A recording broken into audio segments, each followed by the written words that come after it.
Good evening, sci-fi movie nerds, and welcome to another episode of the Sci-Fi Movie Guys Show. My name is Mike, and we're going to be joined by Jason from Trench Run Rebels right away, and we're going to be reviewing Star Wars Episode 14 from Season 3, Warhead. So let's take a look at the teaser trailer, and then we'll come back and do the review.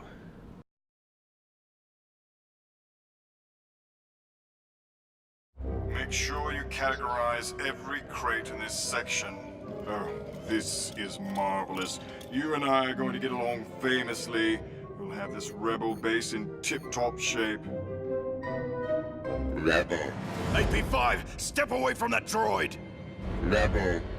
Base. Oh, what exactly is happening? That thing's some kind of Imperial recon droid! Rebel. Base. Identified.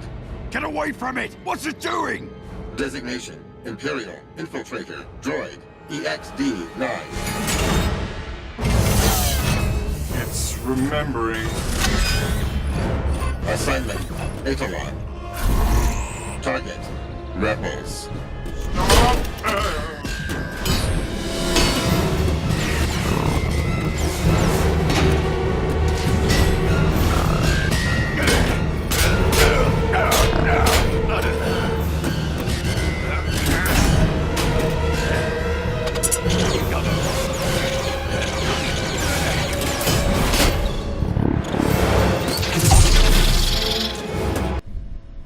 Alright everybody, as you can see I've got Jason here, and we are back just after watching Star Wars Rebels Season 3 Episode 14, Warhead. Jason, what did you think of that episode? Initial reactions, it was a filler episode, but I really liked it. Yeah? I really enjoyed it. There's not a whole lot in this episode that's going to, make us ask a ton of questions and kind of progress the overall story. There's a couple little things, but for the most part it was a filler, but I really enjoyed it. I enjoyed parts of it. Yeah. I really, really loved some parts of it, and some parts of it I was almost bored. Yeah. But I know that for 22 episodes a season, you have to have episodes like this. Yeah. Because you need to make us build that anticipation. They gave me enough nuggets, like the ending with Thrawn. Like, oh, I love Thrawn. Thrawn is amazing. Mm-hmm. And I really liked the beginning where it was shades of Empire Strikes Back with the droids. Like, it was almost identical, you said. I think it was identical, yeah. Yeah.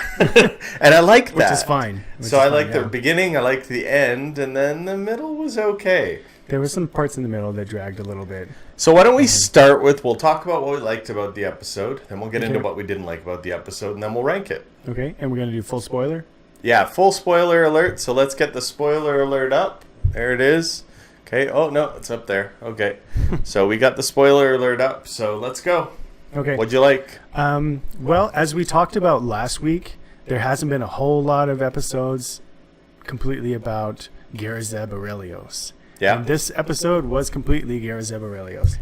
This was... it was Zeb, Chopper, and... AP5. AP5. Also known as Alan Rickman. He sounds an awful lot like Alan Rickman, which works because his humor kind of is a lot like Alan Rickman's humor. Yeah. And he was kind of the straight man in this episode, or the one delivering a lot of the funny lines. Yeah, he really was. He was really making fun of Zeb. I liked that. There was a good back and forth between him and Zeb. So those were the things I liked. I liked that this was a Zeb-centric episode, that we got to know a little bit more about Zeb, and I liked the way that Zeb and AP5 were playing off each other. I liked some of the influence. We talked about the Empire Strikes Back opening.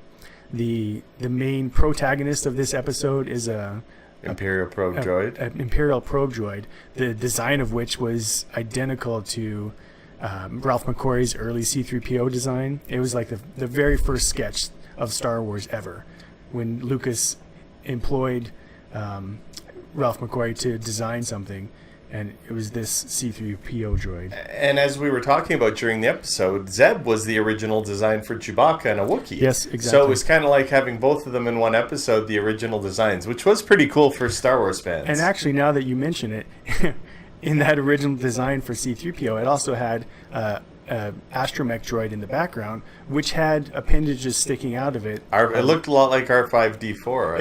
It looked a lot different, but it had the appendages sticking out of it like Chopper does. How Chopper gets his hands coming out of his head. That original drawing had those appendages sticking out of the head. Okay. So they're really playing a lot off of Ralph McQuarrie, which, if you're going to pull influence from somewhere, pull it from where Star Wars began. Yeah, he's the guy. Yeah, exactly. So, yeah, I liked a lot of those references in this. There was a detonator countdown on the droid itself that was very reminiscent of the Predator countdown bomb that he had on his arm. Just some neat little references like that. The parts that I did not like, there were parts that maybe dragged a little bit. Yeah. Some slow parts. Some parts where you're like, well, why didn't you do it this way? You know, kind of soft, a little light in the episode. Yeah, and like I said, I really like Thrawn at the end. You see this maniacal planner. He's always planning. Everything he does has a reason. Now he said he sent out these droids to 94 systems so that he could narrow down where the rebels are. He knows now for sure they're on one of those 94. Again, Thrawn always has a plan. I love that. He studies cultures. We saw that in the past. And I don't know if it's the next episode or the one after that, but they're saying there's going to be a 2-part Thrawn episode. We saw bits of it in the trailer, and I can't wait for that. I've been waiting for that all season. Actually, for all 3 seasons, I've been hoping Thrawn was coming back. And I really liked the jokes that, what did you call him? I keep forgetting his name. AP5. He made some really great jokes. I really like the one where he says, why are you waiting? Zeb says, why are you waiting? He goes, I was just confused because you had such a good idea. I really like that banter back and forth. But again, I still think Zeb's going to die before this season's over. I have a gut feeling. I hope I'm wrong because I really like that character. Actually, now that you say that and looking at this episode, I know last week we were talking about wanting a Zeb-centric episode and wanting to learn more about him and see his character grow. While we got that, there was no connection to another main character. So Chopper's kind of a main Chopper's a main character, but no like other sentient being that he's making physical or emotional connections with, and maybe that's us as the audience too. Like he's a valuable part of this team, and he can do great things, but let's disconnect a little bit from him, just so maybe we can kill him off later. Yeah. The things that I didn't like about this episode were it didn't have enough of the whole team. Yeah. Beginning little tiny bit, end tiny bit. I really like when they do like a Zeb Hera episode, or a Kanan Ezra episode, or Sabine Chopper episode. Like, I like when you have, and I don't really think of Zeb and Chopper because to me they're the 2 lowest people on the totem pole for interesting. Right. Although I did love Zeb and Callus episode. That was one of my favorite episodes of last season. But for me, that's why it was slow for me, because he's just hanging out with a couple of droids. It was a Imperial probe droid, so really Zeb was the only human character in the episode. Lasat. Yeah, sorry, but you know what I mean, humanoid. And I really thought they dragged along the chase scene. I thought, I don't know if it was lazy writing on the episode, but to me that's what it seemed like a little. I think they could have had more in-depth character building or something else with the planet itself, with those creatures. I don't know. That's just my opinion. Yeah. No, and I agree with you. Like I said, there was some light spots in it, and there was nothing really in this episode that's going to make us ask deeper questions or wonder what's going on.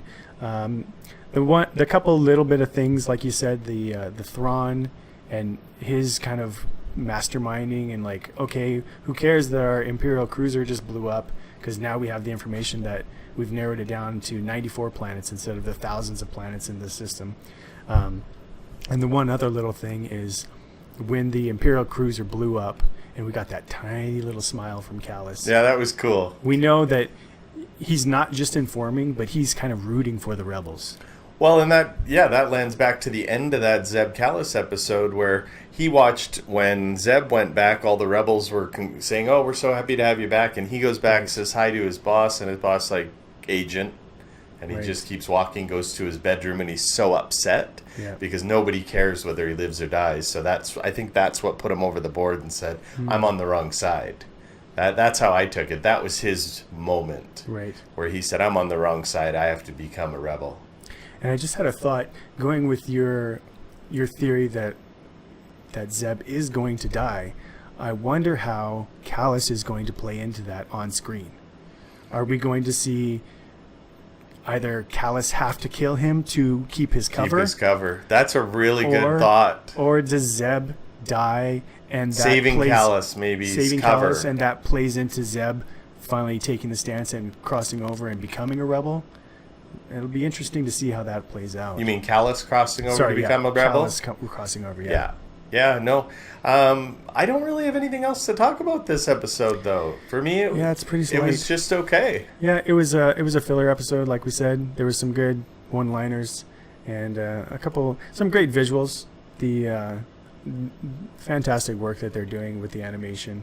They did play it a little safe, keeping everything on base, kind of big boxes and everything. But in space, the cruisers and the cruiser blowing up. I don't think they want to visuals. spend too much money on an episode exactly. like this in the animation because they have to save it for the really good episodes. So I think that's what they do is they go, we'll keep it in one area. We'll try not to spend a whole lot of money on these episodes so we can save it for those big episodes. And I'm okay with that. Yeah, I'm okay with that too. So this episode, I'm going to give a 5.5 out of 10. It's over the 5 mark, so that means I liked it, but if it's ever under 5 on that means I didn't like it. So I'm giving it a 5.5. I just barely liked it. Barely liked it. I'd give it a 6. I had actually a couple of laugh out loud moments. There was a few of those lines that AP5 delivered that were pretty funny. So I did like it, but am I going to watch it again? Am I going to watch it 3 or 4 times? No. I might watch it once more, but that's about it. So, folks, we're going to try to do this Rebels recap every week on Saturdays. Time permitting, of course. Jason's going to try to join me when he can. I can't guarantee I'll be doing them all. Definitely be doing the season finale, though. But we're going to try to do as many of these as we can over the next few weeks. And thanks for joining us. If you want to find Jason, where can the good people find you on social media? Hit me up at Instagram. I'm at Vintage Star Wars. You can follow me, like me, hate me, whatever. Private message me. And you can find me on Twitter at MovieGuySci-Fi or send me an email, movieguySci-fi@gmail.com. So for everybody, have a great afternoon, evening, and may the Force be with you. And I lost it. What do I always say at the end? Nerds rule the world. Yeah. And remember, everybody, nerds rule the world.